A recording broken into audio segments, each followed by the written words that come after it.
हमारे प्रदेश के पदाधिकारीगण नेतागण मेरे सामने उपस्थित विधानसभा क्षेत्र के सभी देवतुल्य कार्यकर्ता बंधु, देखो आज से विधिवत चुनाव प्रारंभ हो गए। कल नामांकन था, नामांकन में भी भाई साहब आवाज नहीं, इधर उधर बात नहीं, प्लीज सुनो आप। आइए मान साहब, मोड़ाराम जी सुतार बाट साहब है, रिटायर है। आप सेकंड प्रभारी के नाम से, प्रभारी के नाम से आप यहाँ रहेंगे। बहुत बढ़िया। तो मैं आपका भी इस पार्टी कार्यालय में आपका स्वागत है और अब आपकी दोनों व्यवस्थित रूप से इस कार्यालय को देखेंगे। और मित्रों, मेरा एक निवेदन है आप लोगों से, अब चुनाव का बिल्कुल हो चुका, गांव में कल से रेवंत राम जी का प्रवास होगा। जिस गांव में भी रेवंत राम जी जावे, उस गांव में पहले से लोगों को इकट्ठा करके रखो। पहले से क्या कि समय खराब नहीं हो कि फलान सिंह जी आ रहे हैं, नीकर सिंह जी आ रहे हैं, इंतजार करो, क्योंकि चुनाव का बहुत लंबा प्रोसेस रहता है। इसलिए उनके साथ दौरे में जो भी रहे, एक चीज का विशेष ध्यान रख रहे हैं पूरे चुनाव में कि हमारे विरोधी की कहीं चर्चा मत करो कि उसने ये कर दिया, उसने ये कर दिया, उसने वो कर दिया। उसने कुछ भी नहीं किया, मान के चलो, आप सब भूल जाओ।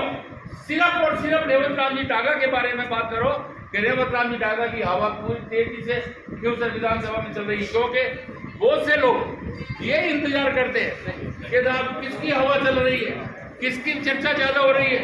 अपनी मीडिया पर, सोशल मीडिया पर, फेसबुक पर, जिस पर भी डालो पॉजिटिव न्यूज डालो कि साहब रेवंत राम जी का ही प्रचार हो रहा है, बाकी तो हमको कोई दूसरा नजर ही नहीं आ रहा है।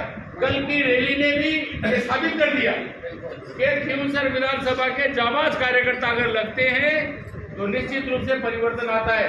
कल की रैली को जयपुर से लेकर दिल्ली तक का बहुत बड़ा हक्का था कि साहब खींवसर में इतनी बड़ी रैली मुख्यमंत्री जी की, वाह, तब लोग मान के चल रहे हैं कि खींवसर का चुनाव तब जीत गए।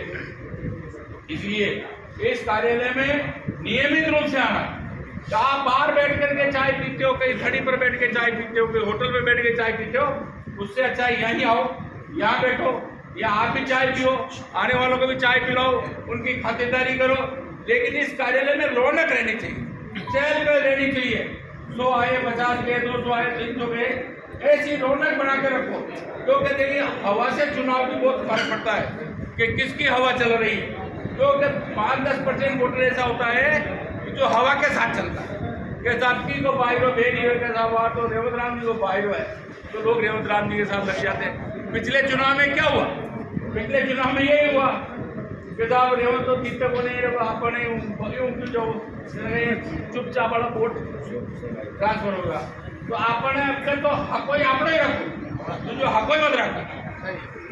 कोई आपको आपने नारो दियो नहीं खींवसर में एक ही हको, रेवंत हको, तो आपने वो एक ही हको रखो बस। और इसका आपने कहना है। और आपने कोई भी समस्या है चुनाव से संबंधित, देखो सरकार आपने डरवा की कोई जरूरत नहीं है, ऊपर ले नीचे तक सरकार है। जो चावला जान चावला और देश की जान भी निपट हो जाए, जान सब निपटवा की तैयारी हम क्या अपनी है। क्या नहीं करो, चुनाव जीतनो अपना उद्देश्य है, क्योंकि अब के नहीं तो कल ही नहीं, बिल्कुल। और लास्ट मौका है आपके पास, ये बात है। आप लोग सब सावधानी रखो कि चुनाव का लड़ाई हो। गणेश चुनाव लड़ा दिया, गणेश चुनाव लड़ लिया, कोई सरपंच को लड़े हो, कोई पंचायत समिति को लड़े हो, कोई जिला परिषद को लड़े हो, कोई की को लड़े हो। लेकिन आपने वो रेवंत राम जी को चुनाव रेवंत राम जी के भाई कि मैं नहीं लड़ रही हूँ, कार्यकर्ता चुनाव लड़ रही है, जनता चुनाव लड़ रही है। भाई मान चलो आप सब चुनाव लड़ रही हो। और इस कार्यालय को उद्घाटन तो आपने बहुत बहुत बधाई है। और हमारे साथ जो भी नेता है उन सबको बहुत बहुत बधाई, धन्यवाद है, बहुत बहुत धन्यवाद आप सबका। राम राम।